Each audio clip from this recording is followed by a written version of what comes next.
For the first time ever, hopefully tayo yung first time na nag-vlog ng cruise control on the all-new 2025 Honda XADV 750.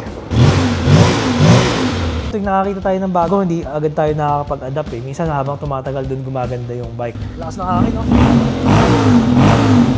Lakas. Pero comparing sa mga T-Max, parang mas mababa na siya ngayon. Nilaunch ng Honda noong 2017 and isa sa best-selling adventure bike and isa sa best-selling motorcycle ng Honda sa Europe. Ngayon, i-review natin itong pinaka-latest na 2025 Honda XADV 750 in comparison sa 2023 XADV 750 natin. So, unahin natin yung mga differences or yung mga nabago dito sa 2025 na XADV 750. So, first, yung kanyang front face, yung headlight niya, yung DRL niya. Ito, mas mahaba na rito yung DRL. Napunta sa taas na parang kilay and mas naging singkit na yung headlight niya. And ang maganda rito, upgraded na yung headlight niya, naging projector type na siya. Na parehas sa mga high-end na kotse or sa mga high-end na sport bikes. Kaya mas malakas yung buga niyan.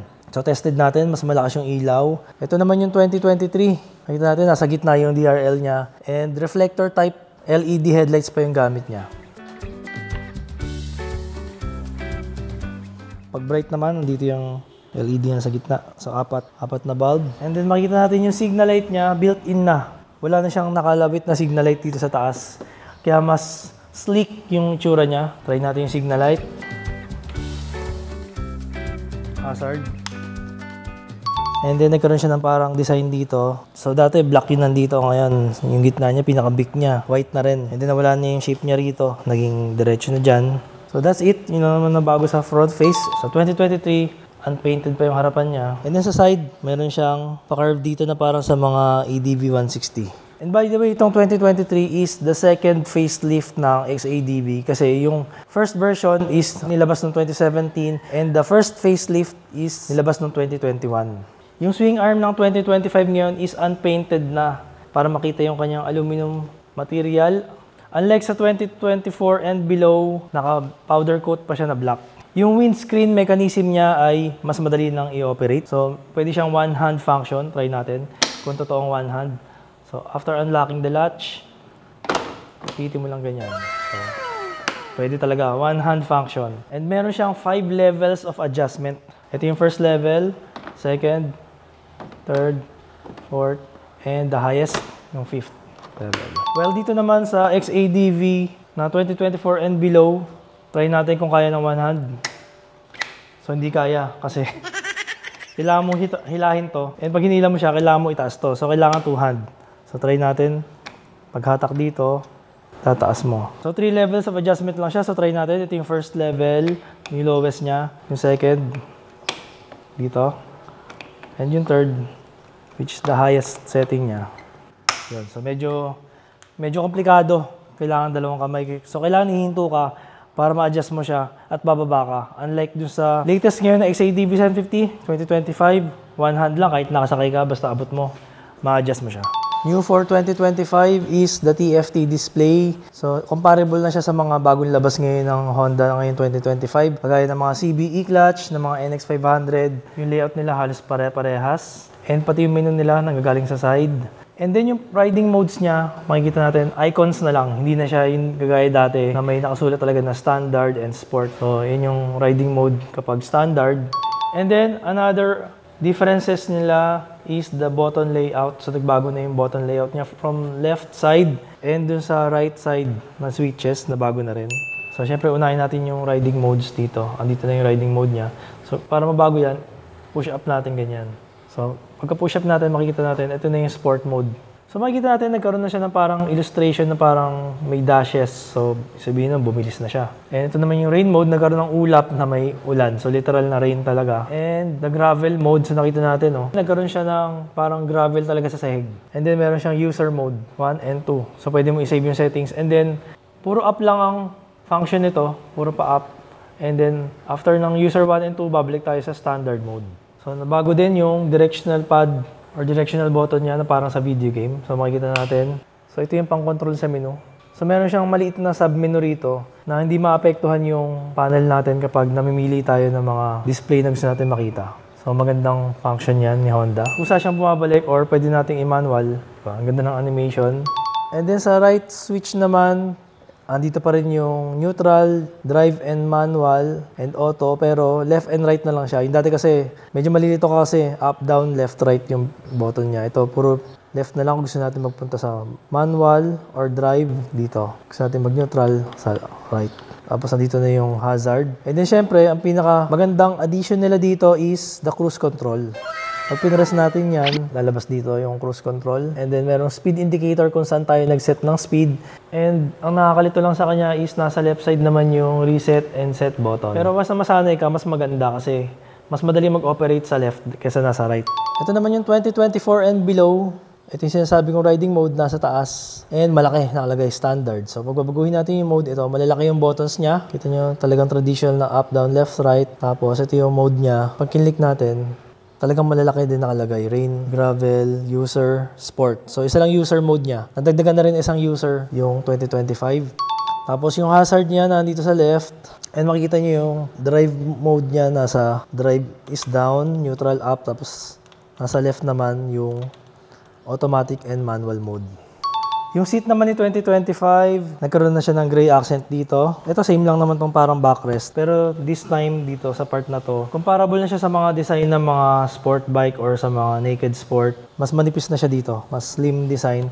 Pero yung ibabaw niya, plus 10% cushioning daw yan. Pero ito yung pinakamalaga dito, yung sa side. Kasi yung sa 2024 and below, mas mataba yung foam dito. Kaya ang resulta, mas madali mong maabot yung ground. So try natin kung totoo ba yun. And pati yung sa passenger seat niya, talaga noticeable na bumaba siya. So isa sa mga proof na bumaba siya, pakita natin is swing natin yung leg natin. Oh, madali lang sumakay ngayon. Yung previous kasi kailangan ko pang tumungtong na parang adventure bike. So try natin kung totoo ba. And ayun nga. Hindi na tayo masyadong tiptoe sa kanya, mababa siya ngayon. Pero hindi siya mababa, bumaba lang. Pero siyempre, sa mga, comparing sa mga ibang big bikes, mataas pa rin to. Comparing sa mga ibang scooters, mataas pa rin. Pero comparing sa mga T-Max, parang mas mababa na siya ngayon. So ngayon, sinusukat pa lang natin yung passenger seat. Mataas talaga, nasa tiyan ko. So kita nyo naman, ito, passenger seat, nasa waist level ko lang siya. Kaya bumaba talaga siya. Balik tayo dito sa 2023. And nasa tiyan, lampas sa waistline ko. So sa tingin ko, merong parang 1 inch na binaba yung 2025. So, try natin i-swing yung leg natin. Seat height check tayo. Ayan, oh. Kita nyo. Mataas. Tumatama yung hita ko. Sa mataas talaga siya. Taas talaga. So, try natin yung sakyan. Ayan, oh. So, confirmed na mas mababa talaga ang 2025. Sabot pa rin naman natin dalawang paa. Itong 2023.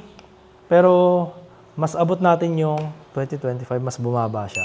So, try naman natin yung pillion seat niya kung anong feeling na isang back ride sa XADV.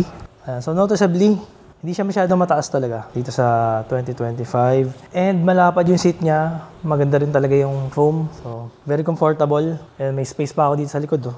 Makapo ako dito. May space pa. Hindi ko pa na-okupahan lahat. So good sa mga malalaking tao. So try natin dito. Sa 2023, again, try nating sumampa. Ayan, medyo mataas talaga. Ayan, noticeably talagang ang taas niya. Talagang nasa big bike ako dito. Nasa adventure bike ka talaga dito. So ngayon, check natin yung clearance between the tire and the body. Kung ilan ba talaga yung binaba ng XADV na 2025. So wala tayong ruler. Itong gamit natin. Honda manual. So makita natin dito, sa taas ng gulong. So makita natin, malapit siya sa guhit. And dikit siya. Dikit tayo sa kaha. Diyan yung level natin. Oh. Ito yung 2025. Ngayon, try naman natin dito sa 2023. Ilagay natin sa taas. And ayun, kitang-kita. Wala siyang tinatamaan. Hindi siya dumidikit dun sa body. So parang around 1 inch din ang difference. Or more than 1 inch. So ganun kalaki yung binaba ngayon sa 2025. So on paper, yung seat height ng 2023 is 32.3. So ngayon dahil bumaba tayo ng more than 1 inch, around 31 inch na lang yung 2025. Kaya lang, upon researching sa mga websites, 32.3 pa rin naka-indicate sa kanila. So, hindi natin makuha yung exact numbers, pero estimated natin is 31 inch seat height na lang siya. And sound check na rin natin yung 270 degrees crank. Ito yung stock exhaust. And maganda yung balance ng engine niya. Wala masyadong vibration.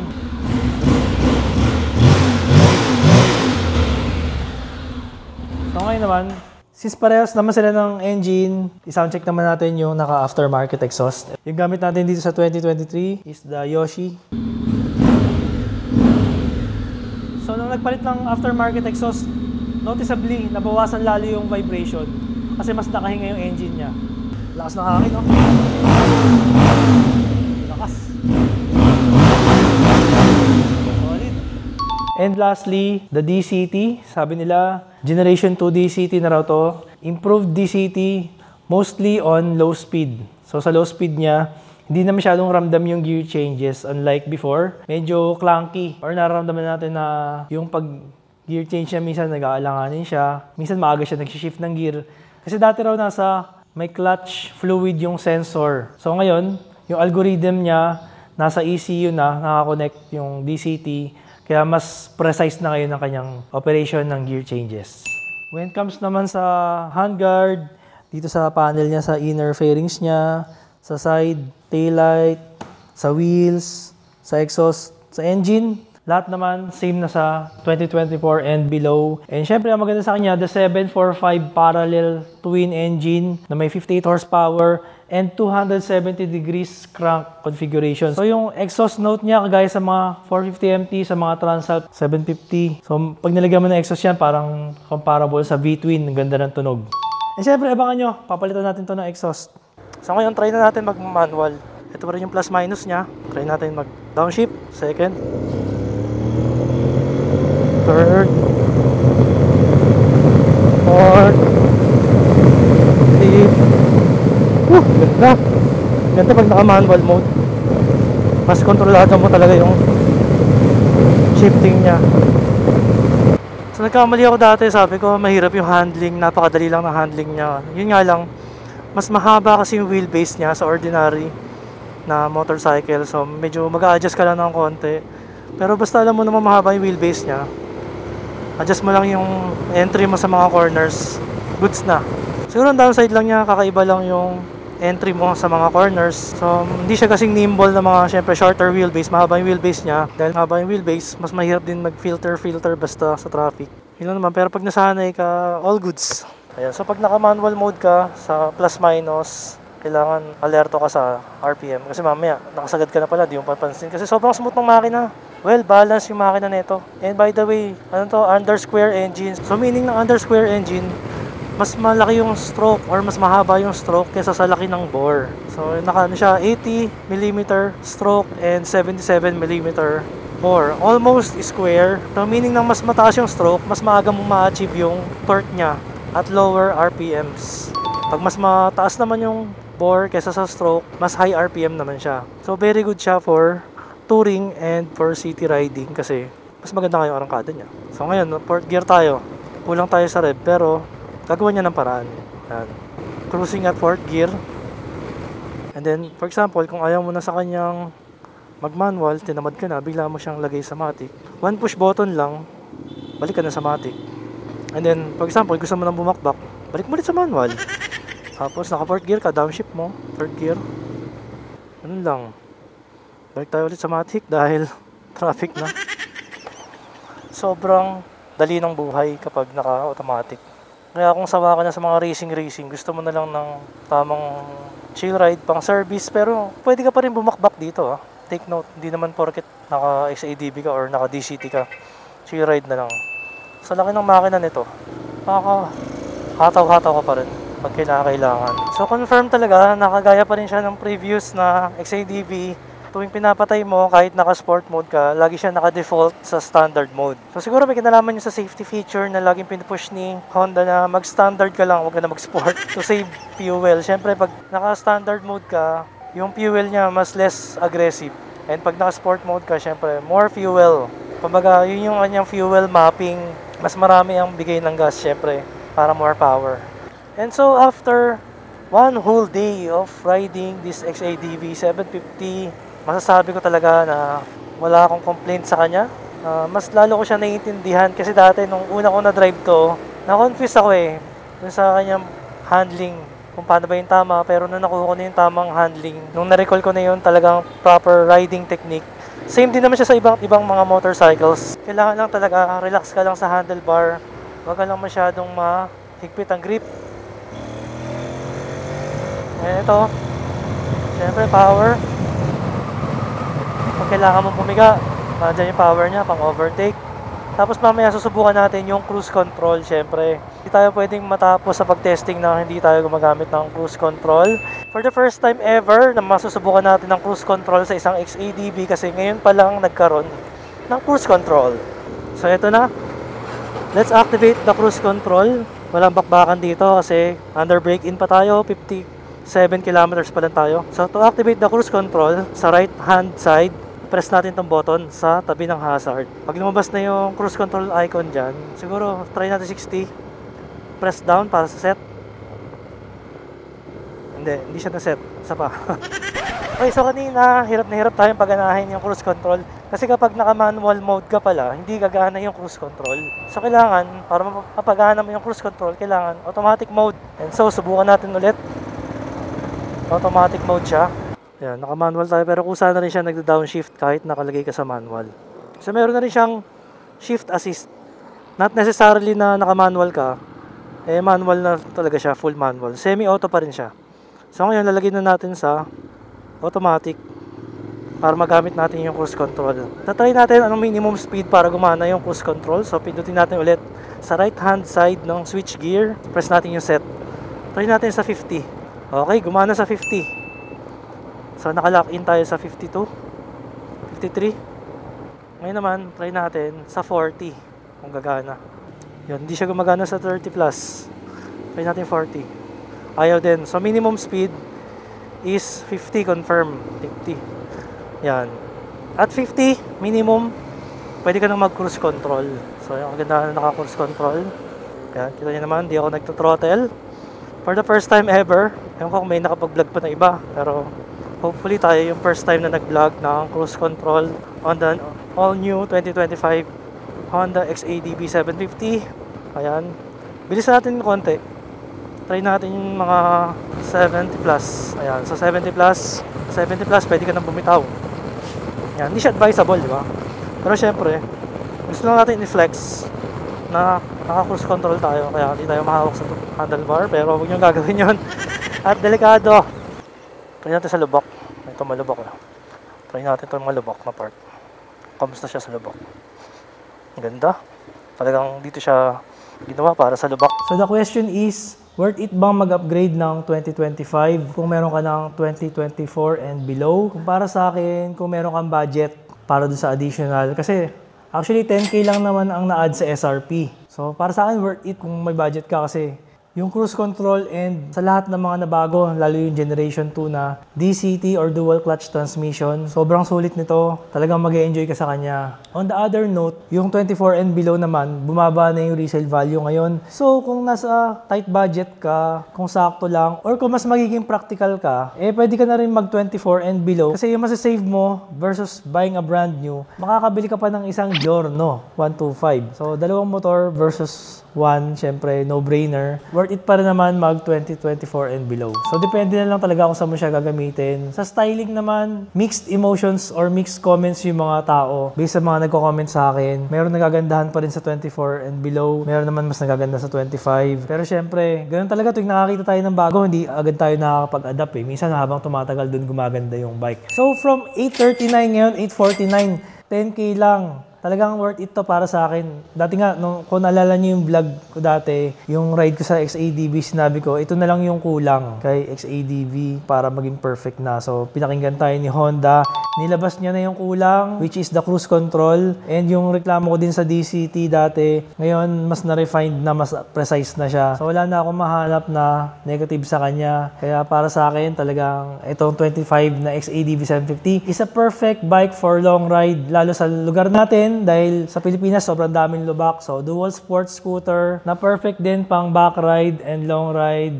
Pang Philippine Loop, itong bike na to ay for keeps and highly recommended.